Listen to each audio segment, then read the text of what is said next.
Hello বন্ধুরা, আজকে daily vlog share করব না। আজকে তোমাদের সাথে চিকেনের একটা রেসিপি শেয়ার করব। আশা করি তোমাদের ভালো লাগবে। তো চলো কথা না বাড়িয়ে একদম রান্নাঘরে গিয়ে তোমাদের সাথে দেখা হচ্ছে। বন্ধুরা, এরকম চিকেন রেসিপি রান্না করার জন্য তোমাদের বেশি খাটনি করতে হবে না। এই চিকেন রেসিপিটির নাম হলো ধাবা চিকেন। এটা বানানো খুবই সহজ, ঘরোয়া কিছু উপকরণ দিয়েই তোমরা এই রেসিপিটা করে নিতে পারবে।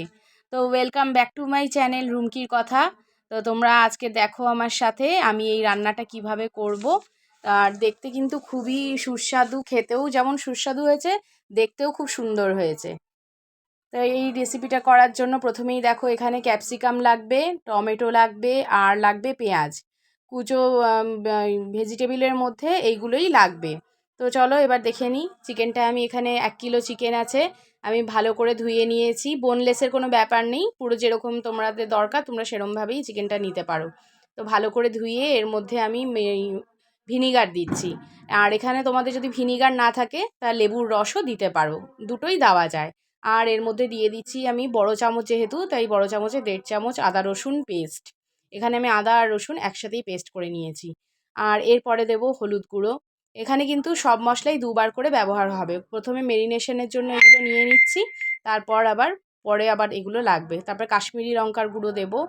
আর এর মধ্যে কাশ্মীরি লঙ্কার গুঁড়োটা তোমরা পরিমাণ মতনই দেবে, একটু রঙের জন্য। এটা তো ঝাল হয় না। আর সর্ষের তেল, এই দিয়ে মাংসটাকে ভালো করে মেরিনেট করে নিতে হবে এবং মেরিনেট করে এটা আধ ঘন্টার জন্য রেখে দিতে হবে। তো বন্ধুরা, আধ ঘন্টা পর ফিরে এলাম।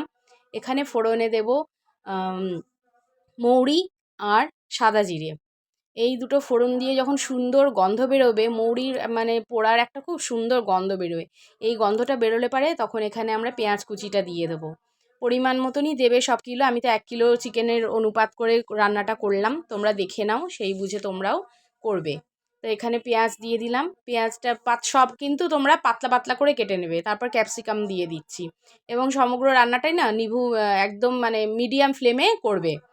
ক্যাপসিকাম দিয়েও একটু ভাজা ভাজা হয়ে গেলে পারে, পেঁয়াজ আর ক্যাপসিকামটা ভাজা ভাজা হয়ে আসলে পারে এতে নুন দিয়ে দেবে।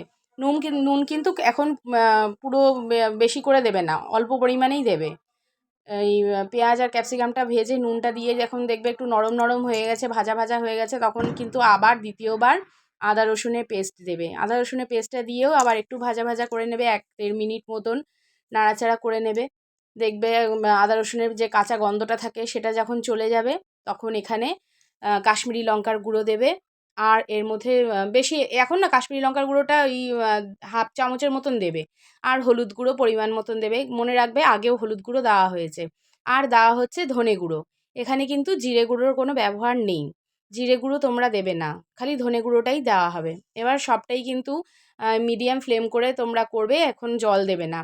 দেখবে এই নুন দিয়েছো তাতেই হালকা হালকা জল বেরোবে। আর একটু ভাজা ভাজা হয়ে গেলে এখানে চাল মগজ দেবে। আর ঝালের জন্য কয়েকটা কাঁচা লঙ্কা দিয়ে দেবে। তোমরা যেরকম ঝাল খাবে সেই পরিমাণে কাঁচা লঙ্কা দেবে।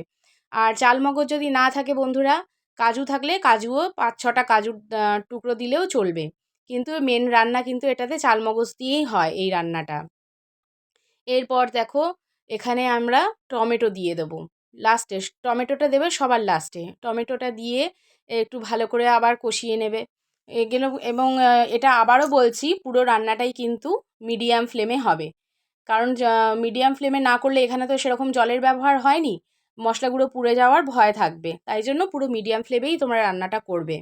এবং এরপরে জল দিয়ে দেবে। জল দিয়ে এবার একটুখানি কষিয়ে নিতে হবে, যাতে টমেটো, ক্যাপসিকাম, পেঁয়াজ বেশ ভালো করে ম্যাশ হয়ে যায়, একদম নরম হয়ে গিয়ে যাতে একদম দেখো সুন্দর গলে যাচ্ছে, কি সুন্দর জল দিয়ে মানে একটু কষালে পারেই জিনিসটা হয়ে যাচ্ছে। তো এরকম যখন হয়ে আসবে তখন তোমরা এটাকে নামিয়ে নেবে। নামিয়ে ঠান্ডা করে মিক্সিতে পেস্ট করে নেবে। তো মিক্সিতে পেস্ট করা হয়ে গেলে পারে আবার আমি কড়াইতে তেল দিয়ে দিলাম। তেল দিয়ে এখানে যে মেরিনেট করা চিকেনটা ছিল সেইটা আমি এখানে দিয়ে দিলাম তেলের উপরে। তো আধা ঘন্টা ধরে তো মেরিনেট হয়েছিল চিকেনটা। এবার এটাকে ভালো করে তেলের মধ্যে কষিয়ে নিতে হবে। যখন তুমি চিকেনটা দেবে কড়াইতে, তখন কিন্তু মিডিয়াম ফ্লেমেই রাখবে। তারপরে এখানে এটাকে ভালো করে নাড়াচাড়া করে এর মধ্যে একটু গোটা গরম মশলা দিয়ে দেবে। যেমন আমি দিয়েছি এখানে গোলমরিচ, 4-5টা তোমার ছোট এলাচ, আর লবঙ্গ আর দুটো তেজপাতা, এই আমি গরম মশলার মধ্যে দিয়েছিলাম। এইগুলো দিয়েই আবার একটু নাড়াচাড়া করবে। তারপরে দেখবে খুব সুন্দর একটা গন্ধ বেরোবে। গন্ধটা ছাড়লে পারে তখন এর মধ্যে তোমরা এই দেখবে তেজপাতা গোলমরিচগুলো না পুটপুট করে ফাটছে। তারপরে এখানে তোমরা যে বাটা মশলাটা ছিল, যে পেস্টটা গ্রেভিটা করে রাখা হয়েছিল মিক্সিতে, সেই গ্রেভিটা এখানে দিয়ে দেবে। আর গরম মশলাগুলো কিন্তু অনেকে না ফেলে দেয়, তেজপাতা ফেলে দেয়, তারপরে ধনে লবঙ্গ এগুলো ফেলে দেয়, কিন্তু ফেলবে না, এখানে এগুলো সব থাকবে। তার ফলে কী হবে, একটা গন্ধ, সুন্দর গন্ধ বেরোবে। ওই মশলাটা দিয়ে নাড়াচাড়া করে না, মশলা ধোয়ার যে মিক্সি ধোয়ার যে জলটা, সেটা এর মধ্যে দিয়ে দেবে। আর গ্রেভিটা তোমরা তোমাদের পরিমাণ মতন রাখার চেষ্টা করবে। আমার যতটা লাগবে আমি সেই মতনই গ্রেভি এখানে বানিয়ে নিয়েছিলাম। তো নুন তো পরিমাণ মতো তখন প্রথমে দেওয়া ছিল না, তো এই স্টেপে গিয়ে নুনটা দিতে হবে, অ্যাড করতে হবে পরিমাণ মতন। তোমাদের যতটা পরিমাণ নুন দরকার তোমরা সেই পরিমাণে নুনটা অ্যাড করে নেবে। তারপরে ভালো করে কষাবে, যত কষাবে এর কালারটা কিন্তু তত এনহ্যান্স করবে। এবং আমার আর একটু গ্রেভির দরকার ছিল বলে আমি অল্প হালকা একটু জল দিয়ে দিয়েছিলাম, এবং পুরো ঢেকে রান্নাটা 7 থেকে 8 মিনিট মতন আমি ঢাকা দিয়ে করেছিলাম। তার ফলে কী হয়, মাংসটা সেদ্ধ হয়ে যাবে এবং তোমার যতটা গ্রেভি থাকা দরকার তুমি সেই পরিমাণে গ্রেভি রাখতে পারবে। তো দেখো আমাদের ধাবা চিকেন তৈরি হয়ে গেল। কি সুন্দর! তোমরা অবশ্যই ট্রাই করবে আর আমাকে জানাবে।